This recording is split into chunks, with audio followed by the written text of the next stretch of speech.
बस्तर में नक्सलियों के खिलाफ फोर्स को लगातार सफलता मिल रही है। 15 महीने में फोर्स ने 317 नक्सलियों को अलग अलग मुठभेड़ में ढेर कर दिया। एक रिपोर्ट के अनुसार बस्तर में अब मात्र 400 नक्सली कैडर सक्रिय बचे हैं। इस बीच नक्सलियों ने भर्ती के लिए एक नई रणनीति अपनाई है, जिसमें वे छोटे बच्चों को अपने संगठन में शामिल कर रहे हैं। मंगलवार को दंतेवाड़ा और बीजापुर की सीमा पर हुई मुठभेड़ में ढेर हुए नक्सली लीडर सुधाकर के पास से बरामद एक पत्र से बड़ा खुलासा हुआ है। पत्र के अनुसार नक्सली 9 से 11 साल के बच्चों को हथियार थमा रहे हैं और उन्हें बम बनाने की तकनीक सिखा रहे हैं। इसके अलावा उन्हें गोरिल्ला युद्ध के गुण भी सिखाए जा रहे हैं, ताकि वे जंगलों में लड़ाई के लिए तैयार हो सकें। नक्सलियों की इस स्वीकारोक्ति ने यह नक्सल संगठन को एक बार फिर एक्सपोज कर दिया है। जानकारों का भी मानना है कि बस्तर में नक्सल संगठन अपने आप को जीवंत रखने के लिए मासूम बच्चों का उपयोग करते हैं।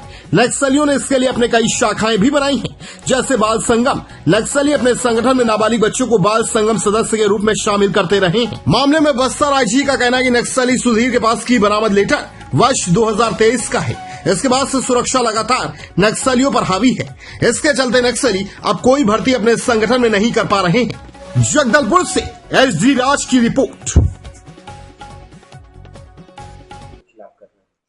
मुझे लगता है कि नक्सलवाद या वामपंथी उग्रवाद अभी संक्रमण काल के दौर से गुजर रहा है। ऐसी एक दो परिस्थिति पहले भी निर्मित हो चुकी है, सलवा जुडुम अभियान के दरमियान और उसके पहले 89 में जन जागरण अभियान के दरमियान। और जब जब प्रशासन या जनता उनके विरुद्ध उठ खड़ी होती है तो उनके यहाँ कैडर की कमी हो जाती है। हालांकि छोटे बच्चे 85 में भी कई बार छोटे बच्चों की भर्ती दक्षिण पश्चिम बस्तर में नक्सलवादियों द्वारा की जाती रही है। उन्हें बाल संगम के नाम से अपने अघोषित युद्ध में शामिल कर लिया जाता था। अभी हाल में बस्तानार घाटी में 2 स्कूली बच्चे मारे गए थे पुलिस एनकाउंटर में, वो भी संभवतः बाल संगम के सदस्य थे। इसी प्रकार लोहंडीगुड़ा क्षेत्र में हर्रा कुरोड़े के पास भी स्कूली बच्चे देखे गए थे। तो ये नक्सली अपनी रणनीति लगातार बदल रहे हैं। अभी जरूर उनको अपने छापामार दस्ते में लड़कों की संख्या कम हो गई होगी तो स्कूली बच्चों का यूज कर रहे होंगे।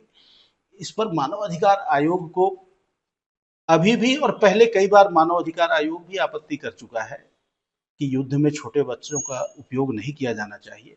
लेकिन चाहे अफगानिस्तान हो या बस्तर, छापामार युद्ध में यानी जंगलवार में स्कूली बच्चों का और महिलाओं का उपयोग खुलेआम होता रहा है और नक्सली भी वही कर रहे हैं। विगत समय में प्रतिबंधित एवं गैर कानूनी सीपी मॉल संगठन के खिलाफ प्रभावी अभियान संचालित करने के परिणाम स्वरूप वर्ष 2024 और 25 में भी 2-2.5 महीने में कुल 370 से अधिक माओवादी कैडर का डेड बॉडी रिकवर की गई थे। इन सब बात को जो माओवादी द्वारा अपना पर्चा में भी उल्लेख करते हुए जो आगामी दिनों में जो बंद के कॉल भी आह्वान किया। लेकिन माओवादी के इस प्रकार का जो क्षेत्र की जनता को गुमराह करने के लिए, उनका प्रताड़ित करने के लिए जो बंद के कॉल करना या अन्य कोई नकारात्मक गतिविधि को अंजाम देने को उनका साजिश को किसी प्रकार का सहयोग या समर्थन क्षेत्र की जनता से नहीं प्राप्त हो रहा है। और उस दौरान हमारा भी सुरक्षा व्यवस्था को लेकर काफी पुख्ता इंतजाम रहेगा। और जिस तरीके से माओवादी संगठन का भी काफी भारी नुकसान हो रहा है और धीरे धीरे उनका क्षेत्रफल से बढ़ते जा रहा है, उनके कॉरिडोर समाप्त होते जा रहा है।